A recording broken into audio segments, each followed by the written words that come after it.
이순신 장군 하면 한산도 대첩, 모량해첩, 명량대첩 등은 유명한데 왜 이순신 장군은 부산에서 안 싸웠나? 일본배 130여 척을 침몰시키고 수천 명의 일본군을 수장시킵니다. 그게 바로 어디냐? 임진년의 대첩이다 라고 한 것이 바로 이 부산포 대전이었다. 부산 동구는요, 지금 부산 동쪽이 없어요. 부산 가운데 있어요. 왜 부산 동구인데 동쪽이 없고 가운데 있지?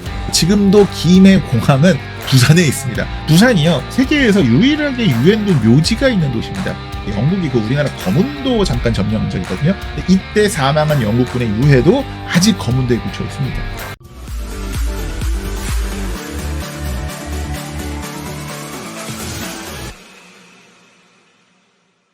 제가 이 세계 지도로 세계사 다룬 이야기는 참 많이 했는데 우리나라에도 재밌는 역사 이야기가 참 많습니다. 특히나 우리가 살고 있는 우리 지역의 역사는 더욱더 재밌게 느껴집니다. 새해 들어서 준비를 한번 해봤습니다. 우리 동네 역사 기행.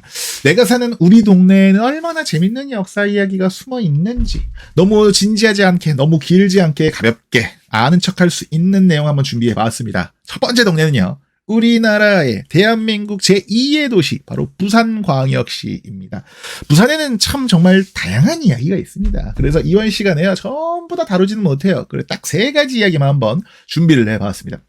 첫 번째 이야기는요, 임진왜란과 이순신 장군 이야기예요. 이게 임진왜란에서요, 부산의 굉장히 아픈 역사 이야기만 나와요. 그러니까 1592년에 일어난 임진왜란의 첫 번째 전투가 부산에서 일어난 부산진 전투입니다. 엄청난 병력차를 극복하지 못하고 괴멸하고 맙니다. 그리고 부산진이 함락당하고 벌어진 두 번째 전투는 바로 동래성 전투입니다. 동래부사 송상원이 2시간을 버티면서 일본을 겨우겨우 막아냈지만 결국 송상원 부사, 송상원 장군은 전사하고요, 동래성은 함락당합니다. 동래가 함락당하면서 바로 길이 열리고요. 대구, 상주, 김해, 밀양이 차례로 함락당합니다. 그리고 일본군이 부산에 상륙한 지 3주 만에 수도 한양이 함락당하고 말죠. 일본군이 평양까지 치고 올라오면서 조선의 왕인 선조 임금은 중국 명나라와 가까운 국경도시 의주까지 피난을 가요. 이게 안타까운 게요, 이순신 장군은 부산에서 해전이 없었느냐? 이게 이순신 장군 하면 한산도 대첩, 모량해전, 명량대첩 등은 유명한데 왜 이순신 장군은 부산에서 안 싸웠나? 그래서 오늘은 부산포 해전 이야기로 한번 시작을 해보려고 합니다. 이 풍전 등하와도 같았던 임진왜란 당시의 조선에 충무공 이순신 장군이 무슨 신이 내린 것처럼 등장하죠. 그래서 빠르게 북진하고 있던, 빠르게 진격하고 있던 일본군의 식량을 보급해주러 가던 일본 해군을 박살내버립니다. 한 번도 안 져요. 전쟁 상황을 이순신 장군은 혼자서 그냥 확 바꿔버려요.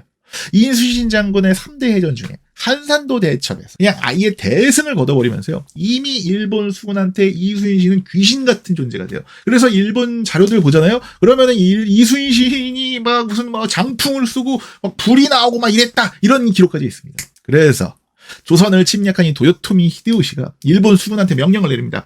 해전은 절대 하지 말라, 이런 명령을 해요. 그리고 이게 계속 전라도 쪽으로 육군이 올라가는데도 여기서도 중간중간에 막혀요. 그러니까 한양까지, 평양까지 올라가 있던 군대가 전부 다 경상도로 후퇴하려고 모든 물자가 어디로 집결되느냐? 이 부산포로 집결이 되니까. 그런데 이때 경상우도 관찰사인 김수가요, 야, 얘들이 그 부산으로 물자랑 병력으로 미는 것 같아. 후퇴하려는 것 같다. 이런 이야기를 하면서 이순신 장군한테 이 바다에서 부산을 한번 싹 쓸어달라. 그러면 우리가 이제 역전의 발판을 마련할 수 있을 것 같다라고 요청을 합니다. 그렇게 출전한 이순신 장군과 조선 수군이 낙동강 앞바다인 장림포부터 말이죠. 그리고 다대포의 수욕장인 다대포, 그리고 절용도를 지나서 어디로 가느냐? 부산포까지 진격을 합니다. 그러면서 일본배 130여 척을 침몰시키고요, 수천 명의 일본군을 수장시킵니다. 그게 바로 어디냐? 바로 이 부산항 바로 앞바다인 부산포 해전지인 겁니다. 이때 조선군의 피해는 얼마였느냐? 전사자 4명, 부상자 26명, 그리고 배 피해는 제로였습니다. 이 부산포 해전에서 승리한 덕분에 일본군이 반신불수가 됩니다. 이제 오도 가도 못하고, 야, 우리 뺐다, 약간 이런 느낌이 된 거예요. 전진기지였잖아요. 이 전진기지인 부산이 털리면서 평양까지 진격한 일본군이 한 발자국도 전진하지 못하게 됩니다.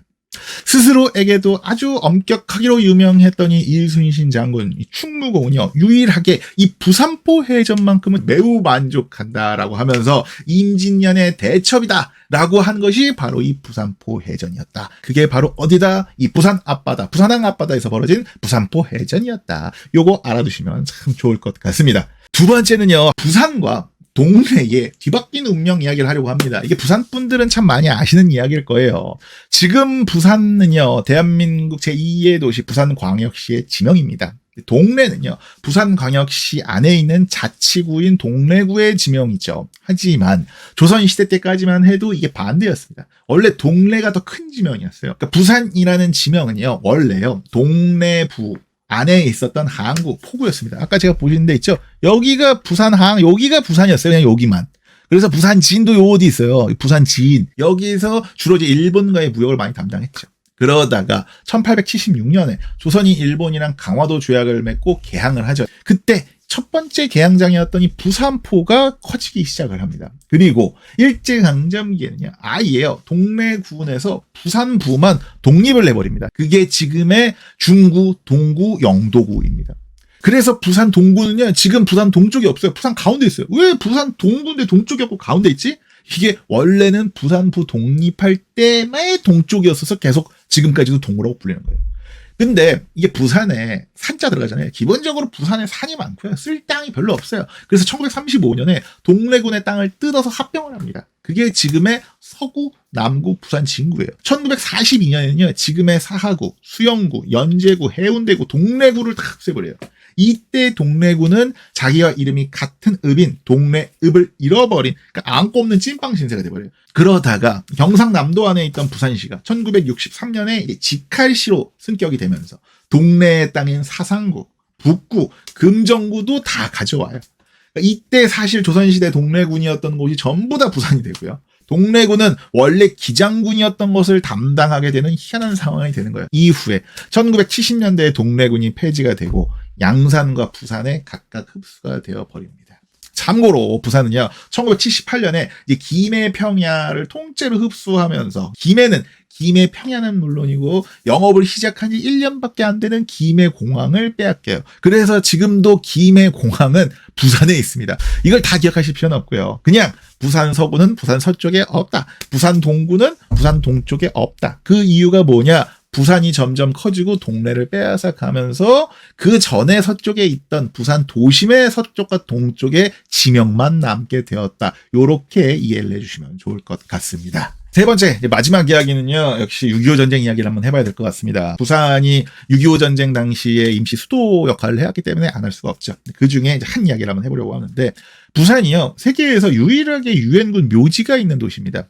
6.25 전쟁에서 전사한 유엔군을 안장하고 있는 곳, 바로 이곳입니다. 공식 명칭은 제1 유엔 기념공원이고요. 뭐 유엔 기념공원 등등으로 불리는 곳이죠. 6.25 전쟁이 일어난 이듬해인 1951년 1월부터요. 유엔군 사령부가 유엔군 묘지를 당시에 임시 수도였던 이제 부산에 조성을 하기 시작을 해요. 그리고 전쟁이 끝나고 우리나라 정부랑 유엔이 이제 협정을 체결해서 공식적으로 이곳에 유엔군 참전용사 묘지로 이제 인정을 해줍니다. 지난 이제 2022년에는요, 아예 여기를 유네스코 세계유산 잠정 목록으로 등재된 한국 전쟁기의 피란 수도인 부산의 유산에 이 기념공원을 포함하기도 했습니다. 제1 유엔 기념공원, 부산의 유엔군 묘지에서 기억하셔야 될 거는 장병들의 국가입니다. 어느 나라 장병들의 유해가 가장 많을까요? 미국 장병들이 우리나라에 가장 많이 왔고 가장 많이 희생을 당했으니까 미국 장병들의 유해가 가장 많을 거라고 생각을 하잖아요. 근데 실제로 그렇지 않습니다. 영국 장병들의 유해가 가장 많습니다. 그리고 이제 캐나다, 호주, 뉴질랜드, 남아프리카 공화국 같이 영연방, 커먼웰스로 묶이는 나라들의 장병들도 꽤 많습니다. 이게 왜 그러느냐? 영국이랑 미국이 전사자를 어떻게 대하는지가 좀 다른 거거든요. 그러니까 영국에서는요, 태어난 고향뿐만이 아니라 죽은 장소에서도 의미를 부여하는 전통이 있다고 합니다. 그래서 전사자를 고향이 아니라 전사한 땅에 안장하는 경우가 굉장히 많아요.